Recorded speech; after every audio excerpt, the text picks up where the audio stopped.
Hi guys, welcome to you our study channel Manoj Exam Study. We will start chapter number first method of irrigation. कल अपन ने क्या पढ़ा था 8th class का first chapter start कर रखा, उसमें अपन स्टेप बाय स्टेप पढ़ रहे हैं। फर्स्ट अपन ने क्या पढ़ लिया, crop and crop management. Second आपने क्या पढ़ा, कल क्या पढ़ा था, सोइंग ऑफ द सीड्स। आज थर्ड स्टेप अपना क्या रहा है, इरिगेशन। आज अपन क्या क्या पढ़ेंगे, इरिगेशन, टाइप्स ऑफ इरिगेशंस। पहले ट्रेडिशनल मेथड्स क्या क्या थे, अब नए मेथड्स क्या क्या गए, मॉडर्न ज़माने में क्या क्या मेथड्स यूज में लिए जा रहे हैं। तो अपन स्टार्ट करते हैं इरिगेशन। What is irrigation. देखो, जब अपन ने चैप्टर स्टार्ट किया था तो अपन ने उसमें 7 स्टेप पढ़े थे। फर्स्ट क्या पढ़ा था, preparation of the soil. Second अपन ने क्या पढ़ा, सोइंग ऑफ द सीड। कल अपन ने पढ़ा था ना कि सीड की क्वालिटी को आप चेक कैसे कर सकते हो, हेल्दी फूड हो या फिर डैमेज सीड होते हैं उनको आप अलग अलग कैसे कर सकते हो, सेपरेट कैसे करोगे बीकर के थ्रू। आज अपना थर्ड क्या है, इरिगेशन। फोर्थ उसमें क्या था, protection of the weeds. Fifth अपन ने क्या पढ़ा था इस टाइम, हार्वेस्टिंग। और सिक्स्थ क्या है अपना, स्टोरेज। तो अपन किस पे पहुंच गए, इरिगेशन पे। देखो इरिगेशन क्या होता है, जब क्रॉप्स के अंदर वाटर सप्लाई किया जाता है, that is known as irrigation. देखो, all living being need water to live. हमें सबको जिंदा रहने के लिए क्या चाहिए, water. Water is important for proper growth and development. भी क्रॉप्स को प्रॉपर ग्रोथ और डेवलपमेंट के लिए किसकी रिक्वायरमेंट्स है, वाटर की। Water is absorbed by the plant's roots. Along with water, minerals and fertilizers are also absorbed. Roots के through क्या क्या absorb किया जाता है, मिनरल्स, फर्टिलाइजर्स। कल अपन ने पढ़ा था ना, what is the manure and what is the fertilizers. Dead plants and animal decomposed in soil, that is manure. Fertilizer as a chemicals like that sodium, potassium, urea, all are fertilizers. अब देखिए, अब water is absorbed by the plant roots। जैसे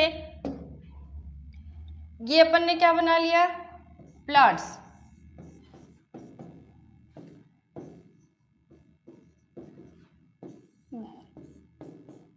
Plant has 2 parts, that is shoot system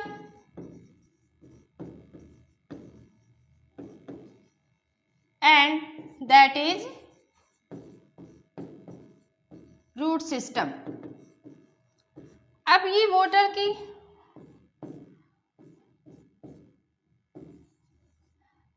root system को भी 2 parts में divide किया गया है। फर्स्ट अपनी क्या होती है, tap root, and second fibres root. देखो, जो ये मेन रूट होते हैं ना, ये वाली, ये जो बीच वाला पार्ट है अपना, दिस इज टैप रूट। और इसके साथ ये थ्रेड लाइक जो स्ट्रक्चर आप लोगों को दिखाई दे रही है, दैट इज फाइबर्स रूट। तो ये वाटर जो अब्जॉर्ब किया जाता है वो किसके थ्रू अब्जॉर्ब किया जाएगा, ये जो रूट्स होती हैं ये क्या करती हैं, वाटर को अब्जॉर्ब करती हैं और प्लांट्स के ऑल पार्ट में उसको डिस्ट्रीब्यूट कर देती हैं। अब वाटर के साथ साथ सोइल से और हमें क्या मिलता है, मिनरल्स। मिनरल्स भी 2 टाइप्स के होते हैं। देखो, सोडियम, पोटेशियम, नाइट्रोजन, ये सब कहाँ से लिए जाते हैं, मिनरल्स, सॉइल से। ये रूट्स वाटर को अब्जॉर्ब करती हैं और प्लांट्स के ऑल पार्ट में उसको डिस्ट्रीब्यूट कर देती हैं। सेम ऐसे ये क्या कह रहा है कि water is absorb by the plant roots along with water, minerals and fertilizers are also absorb. Plants contain nearly 90% water. Water is essential because germination of seed. देखो, सीड का जर्मिनेशन होना क्या होता है, पहले आपको ये समझ में आना चाहिए। मान लो अपन ने कल क्या पढ़ा था, सोइंग ऑफ द सीड। इस सीड को अपन ने शो कर दिया। जब इसके 2 लीव्स ग्रो हो जाती हैं ऐसे, जैसे ये अपने क्या है, सॉइल। इस सॉइल के अंदर आपने क्या शो कर दिया, ये बीज को बो दिया, सीड को सोइंग कर दिया। उसके बाद जब इस तरह की जो लीव्स बन जाती हैं बाहर, ये अपनी लेयर किसकी है, सोइल की, उसके ऊपर देखो ये इस तरह से जब लीव्स बनती हैं, that is germination of seed. ये क्या होता है, जर्मिनेशन ऑफ सीड, मतलब सीड का जर्मिनेट होना। उसके लिए भी किसकी रिक्वायरमेंट होती है, वाटर की। Does not take place under dry condition, nutrients dissolved in water and transported to each part of the plants। यहाँ से वाटर को absorb किया गया और transported in each part of the plant, मतलब प्लांट्स के एवरी पार्ट में उसको ट्रांसपोर्ट कर दिया जाता है। ये अपन क्या है, लीव्स, इसमें क्या होता है, क्लोरोफिल।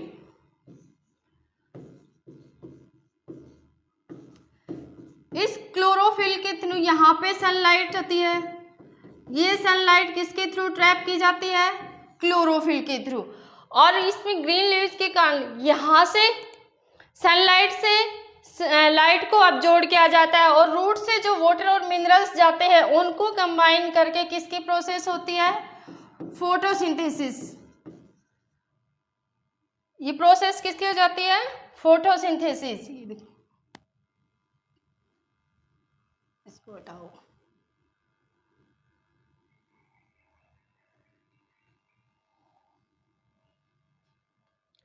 ये प्रोसेस भी साथ देखो आप लोग, रूट से क्या लिए गए, वाटर और मिनरल्स। लीव्स में सनलाइट किसके थ्रू ट्रैप की जाती है, chlorophyll. Due to chlorophyll every leaves are seen in green. कैसी, क्लोरोफिल के कारण सारी जो लीव्स होती है वो कैसे दिखाई देती, ग्रीन। और इसी क्लोरोफिल के थ्रू सनलाइट को क्या किया जाता है, ट्रैप कर लिया जाता है। और इस सनलाइट से और वाटर एंड मिनरल्स से क्या बनाते, प्लांट्स अपना फूड प्रिपेयर करते हैं। और इस प्रोसेस को आप क्या बोलते हो, photosynthesis. Clear.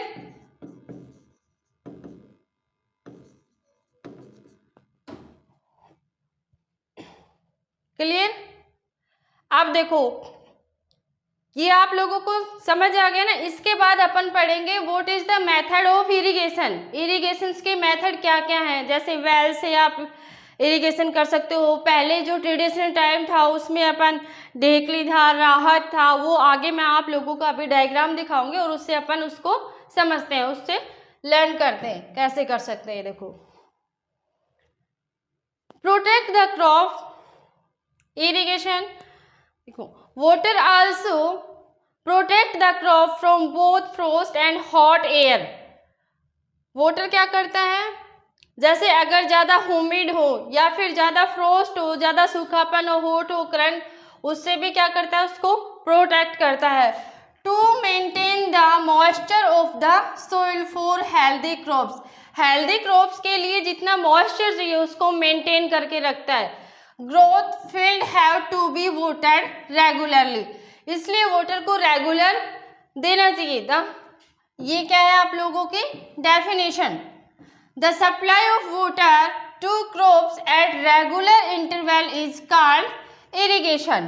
Regular interval means क्या होता है, आप लोगों को क्रॉप्स के अंदर एक्सेसिव वाटर भी नहीं देना। अगर एक्सेसिव वाटर रहेगा तो वो प्लांट्स क्या होंगे, ट्रांसपिरेशन की प्रोसेस ज़्यादा होगी। ट्रांसपिरेशन की प्रोसेस ज़्यादा होने के कारण वो मुरझा जाएंगे। इसलिए ये क्या बोल रहा है, regular interval is called irrigation. हमें वाटर तो देना चाहिए बट रेगुलर इंटरवल, मतलब एक समय के बाद जब उन प्लांट्स को वाटर की रिक्वायरमेंट हो तभी अपन को उसमें वाटर देना चाहिए। इसी प्रोसेस को अपन क्या बोलेंगे, irrigation. The supply of water to crops at regular interval is called irrigation.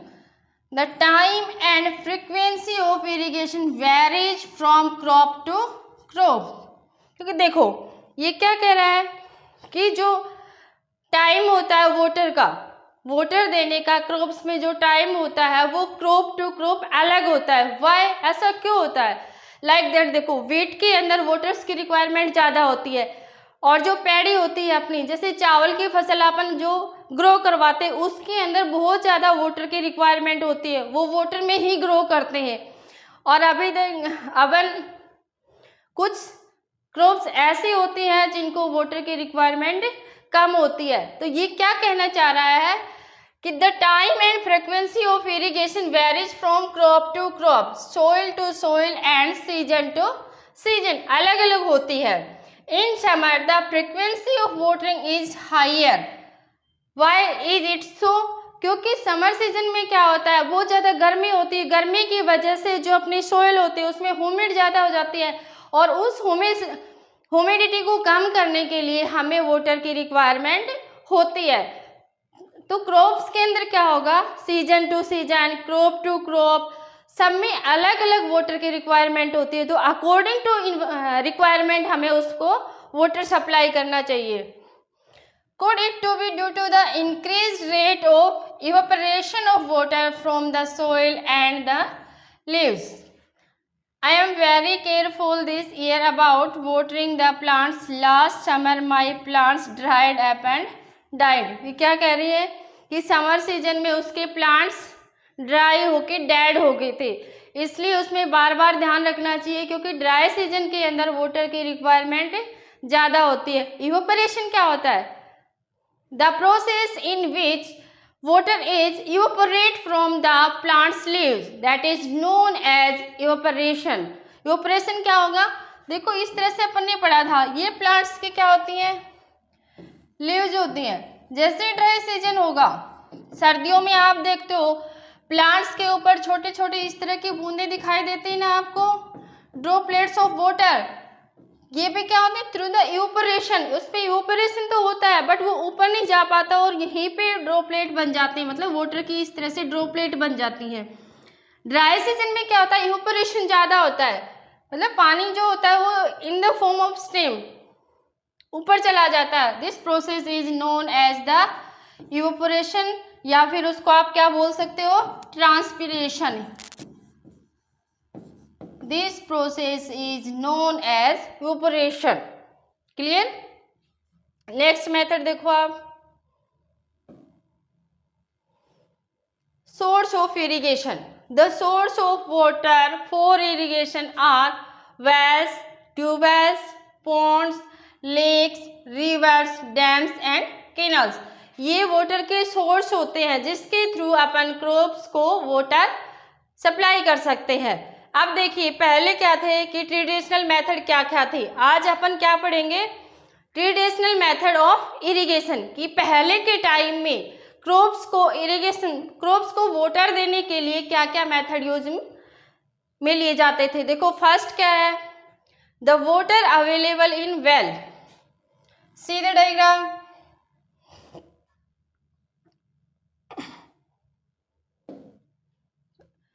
देखो ये क्या है, वेल। यहाँ से ये इधर चेन सिस्टम लगा रखा है, यहाँ पे ये क्या है, एक गोल गोल चक्कर होता है, साइकिल होता है घूमने का। इस रस्सी को ऐसे पुल किया जाता है और नीचे इस मटके या बकेट्स होता है उसको नीचे डाल दिया जाता है, उस बकेट से पानी ऊपर आ जाता है, फिर ऐसे निकालते रहते हैं और ये अपनी जो क्रॉप्स आपको दिखाई दे रही है इसमें वाटर सप्लाई हो जाता है। तो this method is known as by the tubewells. पहले की ट्रेडिशनल मेथड है ये, कि पहले कौन कौन से मेथड यूज में लिए जा रहे थे। ये क्या है, वेल है, यहाँ पे एक चैन सिस्टम लगा रहता है, यहाँ पे क्या है, एक सर्किल होता है, मतलब गोल गोल पहिया टाइप होता है। जैसे आपने देखा है ना साइकिल चलती है तो उसका जो ये टायर होता है वो इस तरह से घूमता रहता है, इसी तरह सेम ऐसा ही इसके अंदर पे क्या होता है, पहिए की तरह एक साइकिल के टायर की तरह से लगा रहता है, उसमें ये चैन सिस्टम होता है। जैसे इसको खींचते हैं इधर से तो ये बकेट नीचे जैसे आप इस चैन को ये रोप है, जैसे आप इस रोप को ढीला छोड़ दोगे ये नीचे चली जाएगी, और जैसे आप इसको खींचोगे पुल करोगे तो ये बकेट वाटर की भर के ऊपर आ जाएगी, और फिर ये फार्मर होता है ये इसको निकाल के ऐसे डालता रहता है और इससे अपन क्रॉप्स के अंदर वाटर सप्लाई कर सकते हैं। सेकंड देखो, clear. The water available in wells, lake and canal is lifted by different method is different region for taking it to the field. Cattle or human labor is used in these method. Kettles कैसे use में लिए जा सकते हैं? मान लो ये रोप अपन ने देखी थी ना, इस रोप को किसके थ्रू बांध दिया जाए? यहाँ पे मान लो कोई भी बुल वगैरह एनिमल्स ले लेंगे अपन, उसके बांधेंगे, उसको आगे लेके जाएंगे। तो जैसे वो पीछे आएगा, ये बकेट नीचे चली जाएगी, उसको आगे ले जाएंगे, वो इस रोप को पुल करेगा, ऐसे खींचेगा तो ये बकेट पानी के फिल होके ऊपर आ जाएगी और अपन इसको डालते जाएंगे, जिससे अपनी क्रॉप्स के अंदर वाटर सप्लाई हो जाएगा। सेम ऐसे ही कैटल और human labour is used in these method, so these methods are cheaper but less efficient. The various traditional ways are mode, pulley system and chain pump. ये भी क्या है? मेथड है जो जिससे अपन क्रॉप्स के अंदर वाटर को सप्लाई कर सकते हैं। First clear? अब देखो सेम ऐसे ही, दैट इज मोड, ये जो अपन ने देखा है ना मोड पुली सिस्टम, सेम ऐसे ही है। सेकंड अपना क्या है? Chain pump. पहले इसका डायग्राम देखो आप,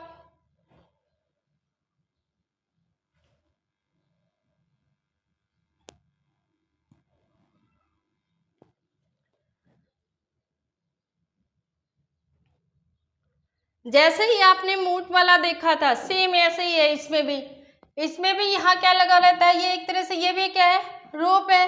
इसको ऐसे खींचते रहते हैं, इसको पुल करते रहते हैं और इसके कैट बांध देगी। ये वाला जो आपको राउंड राउंड दिख रहा है ना टायर की तरह, ये क्या करता है? इसकी एक बकेट बांध दी जाती है और जैसे इस चैन को ऐसे पुल कर दे, इसको खींचते हैं तो ये बकेट नीचे चली जाएगी। जैसे आप इसको छोड़ोगे नीचे चली जाएगी, जैसे ही आप इसको खींचोगे तो ये वाटर की भर के ऊपर आ जाती है, इसमें वाटर फिल हो जाता है और ये ऊपर आ जाती है। और देखो ये वाला दिखाई दे रहे हैं ना, इस तरह से ये वाटर ऐसे आता रहेगा और ऐसे अपनी यहाँ पे जो क्रॉप्स ग्रो करवा रखे उसमें वाटर की सप्लाई कर दी जाती है।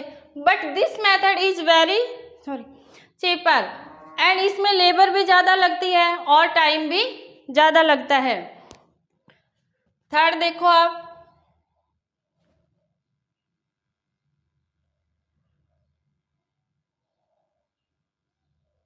थर्ड अपना क्या है?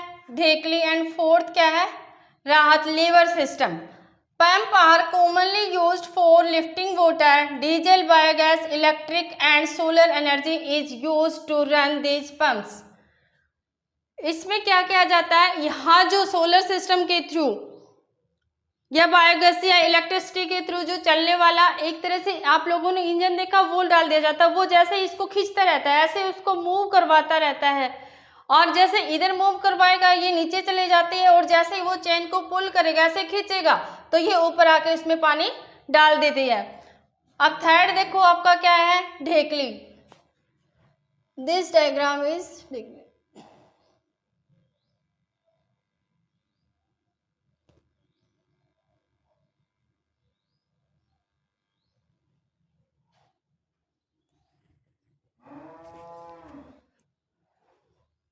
इस पे क्या बंधा हुआ है? एक पत्थर बंधा होता है। इस पत्थर को आप ऊपर करोगे तो ये बकेट क्या होगी? इस वेल के अंदर चली जाएगी। ये देखो ये बकेट दिखाई दे रही है ना आपको, जैसे ये पत्थर नहीं बंधा होता, इसको छोड़ो, ये कहाँ चली जाएगी? नीचे चली जाएगी। फिर आप अपन इसको क्या करेंगे? ऊपर की तरफ जैसे इसको दबाएंगे नीचे जाएगा तो बकेट क्या होगी? ये वाला नीचे की तरफ, ये वाला जो सिस्टम है ये नीचे की तरफ आता जाएगा ऐसे, और बकेट क्या होगी? पानी की भर के ऊपर आती रहेगी और फिर इस फार्मर के थ्रू वाटर क्या कर दिया जाता है? फील्ड में सप्लाई कर दिया जाता है। क्लियर? ये क्या बंधी हुई है? बकेट। इस बकेट को यहाँ पे क्या बांध रखा है इन्होंने? पत्थर बांध रखा है। जैसे आप इस पत्थर को हटा दोगे तो ये क्या चली जाएगी? नीचे चली जाएगी। फिर अपन इसको क्या करते हैं? ये तो इसलिए बांध के रख रखा है ताकि जब इसको बकेट को खाली करना हो तो ये एक जगह पे कांस्टेंट रहे, एक जगह पे स्थिर रह जाए वहीं पे।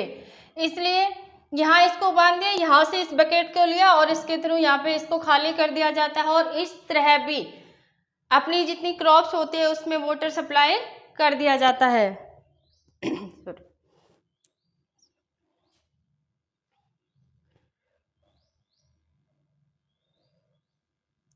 ये देखो लास्ट क्या है अपना? राहत लेवर सिस्टम। इस तरह से ये बुल दिखाई दे रहा है आप लोगों को।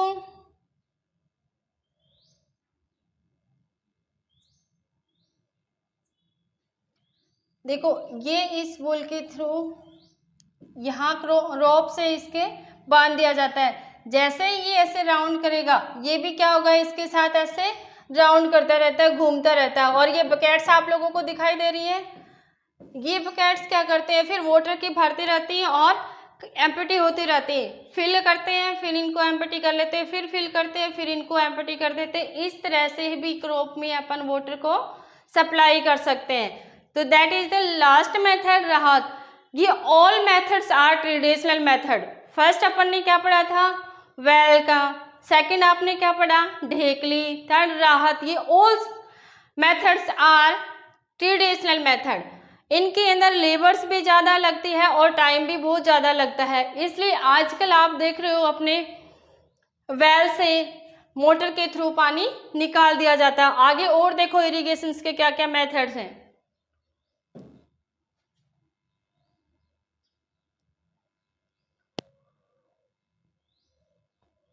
ये सारे जो मेथड अपन ने पढ़े ये किसके थे, ट्रेडिशनल मेथड। तो वो भी इरिगेशन के थे, but that is the traditional method. और अपन जो अब मेथड पढ़ेंगे वो that is the modern irrigation system. कि मॉडर्न में अब क्या क्या आ गया। फर्स्ट क्या है, modern method of irrigation helps to use water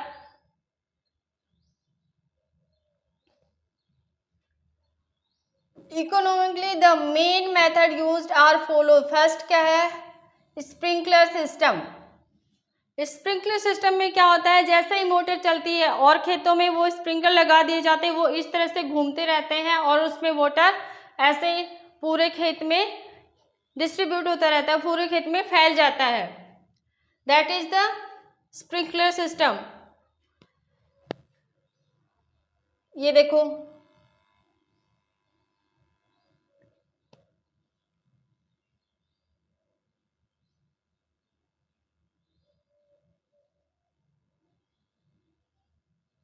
ये नोजल लगी हुई है ना, इनको आप क्या बोल सकते हो, नोजल भी बोल सकते हो। जैसे ये घूमती हैं, आप लोग अपने खेतों में देखते हो ना, जैसे यहाँ से ये वेल है, इस वेल से वाटर सप्लाई हो रहा है, ये मोटर है।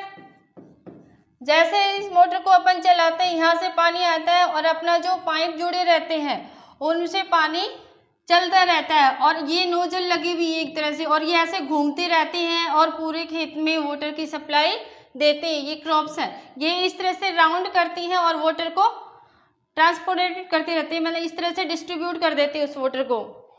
Sprinkler, that is the sprinkler system.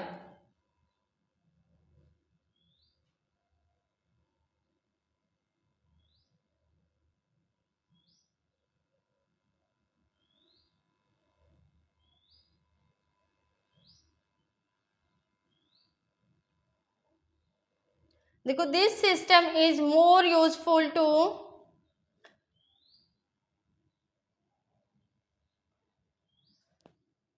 uneven land where sufficient water is not available. The perpendicular pipe having rotate nozzle on the top. इस तरह से ये पाइप लगे रहते हैं ना, ये नोजल लगी हुई है इस तरह से, joined to the main pipeline at regular intervals. When water is allowed to flow through the main pipe under pressure with the help of pump, it escapes from the rotating nozzles. It gets sprinkled on the crops as if it is raining. ये एक बारिश, जैसे आप देखते हो ना बारिश की बूंदें टपकती हैं, जैसे बारिश होती है तो बूंदों के थ्रू वाटर स्प्रिंकलर होता है, सेम इसी तरह इसमें भी क्या होता है, जैसे ही ये नोजल घूमती हैं रेन ड्रॉप की तरह ही वो वाटर भी स्प्रिंकलर्स होता रहता है। सेकंड अपना क्या है, ड्रिप सिस्टम। ड्रिप सिस्टम में क्या किया जाता है, इस तरह से मान लो ये अपनी क्या है, क्रॉप्स है। मैं आगे आप लोगों को अभी डायग्राम दिखाती हूँ। देखो ड्रिप सिस्टम में प्लांट्स की जड़ों में पानी एक एक वहाँ पे ड्रिप लगा दिया जाता है और वहीं पे पानी डायरेक्टली वहाँ पे पहुँचा दिया जाता है। देखो in this system the water falls drop by drop directly near the roots, so it is called drip system. किसे बोलोगे आप? ये भी देखो क्या लर्न कैसे कर सकते हो, ड्रिप, और ये भी क्या है, drop by drop.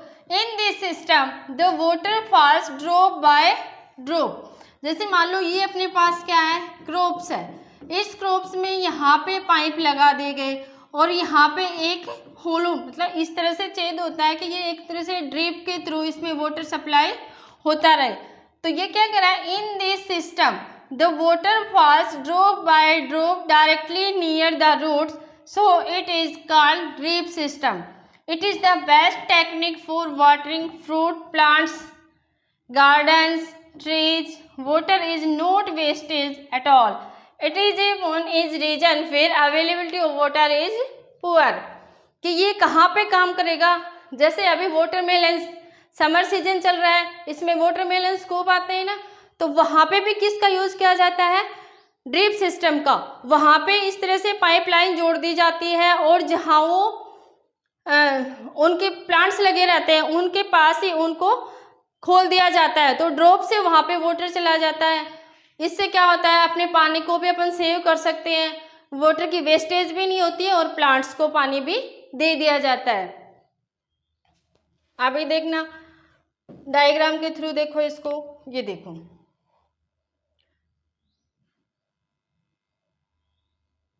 This method is drop system. Same जैसे आप लोगों ने अभी स्प्रिंकलर सिस्टम देखा था, सेम वैसे ही ये देखो ये पाइपलाइन आ रही है, ये ऐसे पाइपलाइन होती है, ये यहाँ पे ड्रॉप सिस्टम होता है, मतलब ये यहाँ पे एक होलो होता है, यहाँ पे एक छेद होता है जिससे पानी ड्रॉप के थ्रू इस प्लांट्स में चला जाता है। तो this is known as the drop system. इस ड्रॉप सिस्टम में आप कहाँ कहाँ काम में ले सकते हो, एक तो जहाँ पे पानी की कमी हो, जहाँ पे वाटर कम हो तो अपन उसको काम में ले सकते हैं। सेकंड, इसमें वेस्टेज वाटर की कम होती है और प्लांट्स को पानी भी इजीली जाता है, और जो प्लांट्स के रूट होते हैं वो इस वाटर को जल्दी से अब्जॉर्ब कर लेते हैं। कुछ प्लांट्स ऐसे होते हैं जिनको वाटर की कम रिक्वायरमेंट होती है, तो वहाँ भी अपन इस ड्रिप सिस्टम का यूज़ कर सकते हैं, क्योंकि इससे अपन जितना यहाँ पे इनके कुछ के वो भी लगा रहता है बंद करने के लिए वॉल की तरह, कि आप उसको कम या ज़्यादा भी कर सकते हो। आपने देखा है ना घर वाले टेप पे जो वाल लगा रहता है, उस वाल को अपन पूरा खोल देते हैं तो पानी ज़्यादा आता है, और उस वाल को अगर आप हाफ कर दोगे तो पानी कम आता है। इसलिए यहाँ ड्रिप सिस्टम के साथ वॉल का भी यूज़ किया जाता है। उस वाल का यूज़ करने से क्या होगा, अगर आपको पानी कम देना है तो उस वाल को अपन कम कर देंगे, जिससे ड्रॉप के थ्रू पानी कम जाएगा। इस तरह से ये अपन ने कौन सा मेथड पढ़ा, ड्रिप सिस्टम। फर्स्ट अपन ने कौन सा पढ़ा था, sprinkler system. This sorry both are the modern irrigation method. ये सारे क्या पढ़ रहे हैं अपन, इरिगेशन की method. First sprinkler system and second is drip system.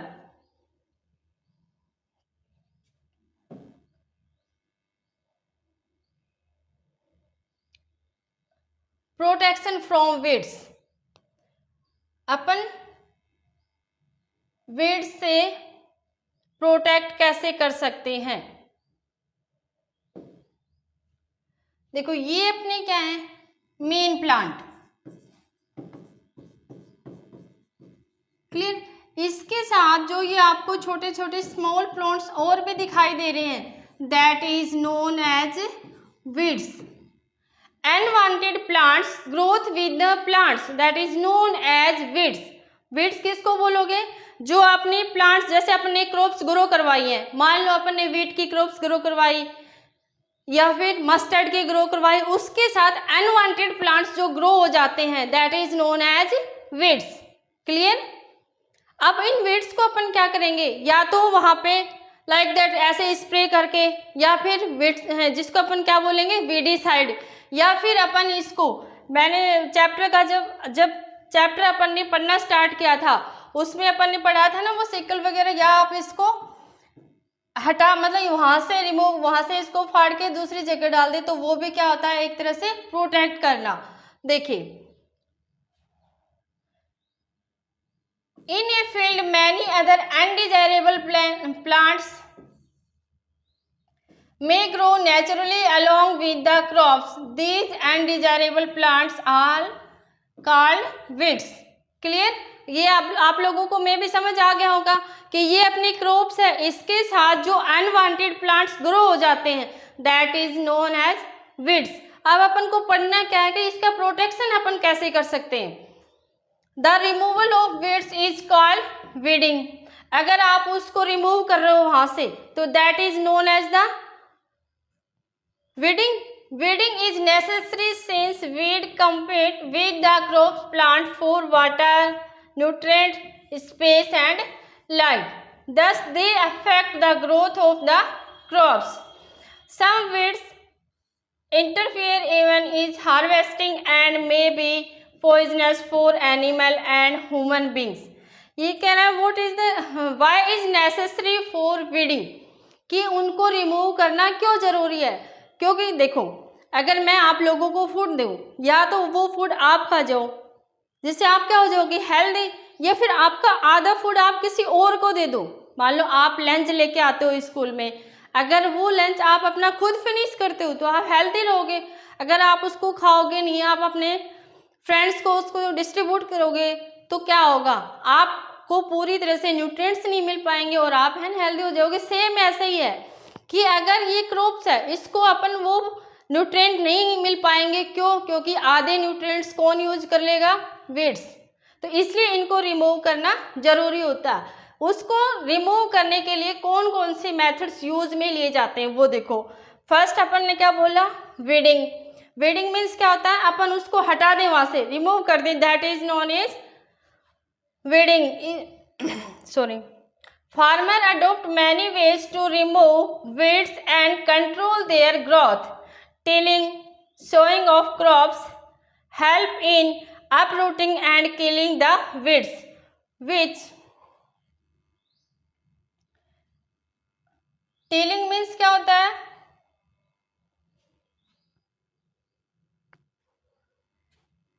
भाई जो अपनी सोइल होती है उसको आप टिलिंग कर दोगे, मतलब उसको आप एक तरह से अपन क्या बोल सकते हैं, उसको दलदली कर दें। जैसे अपन उसको खोद दें तो वो क्या होता है, लूज कर दें, that is known as tilling. Tilling before sowing the crops help in uprooting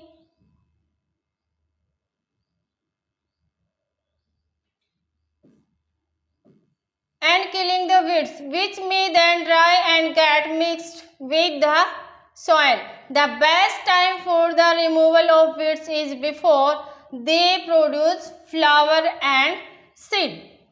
भाई वीड्स को अपन को कब हटा देना चाहिए, कब रिमूव कर देना चाहिए, जब तक उनको फ्लावर्स या उनमें सीड नहीं आए हो। क्योंकि अगर सीड्स आ जाएंगे, फ्लावर आ जाएंगे, फ्लावर आएंगे तो उनमें सीड्स बनेंगे। अगर आप उसके बाद उसको रिमूव करते हो तो उनके जो सीड होते हैं वो अपने पूरे खेत में सेपरेट हो जाते हैं, और जिससे अगली बार जब आप दूसरी क्रॉप्स ग्रो करवाओगे तो उसके साथ भी वो वीड्स ग्रो हो जाते हैं। इसलिए वीड्स को अपन को पहले ही रिमूव कर देना चाहिए। सेकंड क्या है, weeds are also controlled by using certain chemicals called weedicides. देखो फर्स्ट अपन ने क्या पढ़ा है कि वीड्स को कंट्रोल किसके थ्रू कर लिया जाता है। फर्स्ट आप क्या लिखोगे, weeding, removal of weeds, that is known as weeding. Second अपन क्या पढ़ेंगे, वीडिसाइड्स। वीडिसाइड्स मतलब क्या होता है कि जब आप उसके अंदर स्प्रे करते हो, केमिकल्स यूज करते हो और उस केमिकल्स के थ्रू उनको रिमूव कर देते हो, दैट इज वीडिसाइड्स। देखो weeds are also controlled by using certain chemicals called weedicides like 2,4-D। These are spread in the field to kill the weeds. भाई आप उसको स्प्रे करके अपने फील्ड में स्प्रे करके उस वीड्स को किल कर सकते हो। सो द डायग्राम, ये डायग्राम देखो, स्प्रेइंग वीड्स। इसमें क्या किया जा रहा है इस फार्मर के थ्रू, ये 2,4-D होते हैं या और भी बहुत सारे केमिकल्स यूज में लिए जाते हैं। जैसे ये स्प्रिंकल कर रहा है ना, इस तरह से ये क्या कर रहा है, यहाँ पे जो अनवांटेड प्लांट है उनको हटाने के लिए, उनको रिमूव करने के लिए किया जा रहा है। तो फर्स्ट तो अपन ने क्या पढ़ा था, वीडिंग। या तो आप उसको टीलिंग करके, मतलब अपनी जो सोइल होती है उसको लूज करके वहां से उसको रिमूव करके दूसरी जगह फेंक दे। फर्स्ट प्रोटेक्टिंग तो ये हो जाएगा। सेकंड क्या हो जाएगा, आप जितने भी केमिकल्स होते हैं जैसे 2,4-D होती है, बहुत सारे मार्केट्स में केमिकल्स आते हैं, वो केमिकल्स ऐसे उसमें स्प्रे कर देंगे। देखो ये फार्मर क्या कर रहा है, स्प्रे कर रहा है, तो इससे भी अपन उस ब्रीडिंग को कंट्रोल कर सकते हैं। लास्ट पॉइंट अपना कल क्या बचेगा, हार्वेस्टिंग। उसके बाद अपन ये चैप्टर कंप्लीट कर लेंगे। इस चैप्टर को कंटिन्यू देखने के लिए इस चैनल को लाइक एंड सब्सक्राइब जरूर करें। Thank you for watching.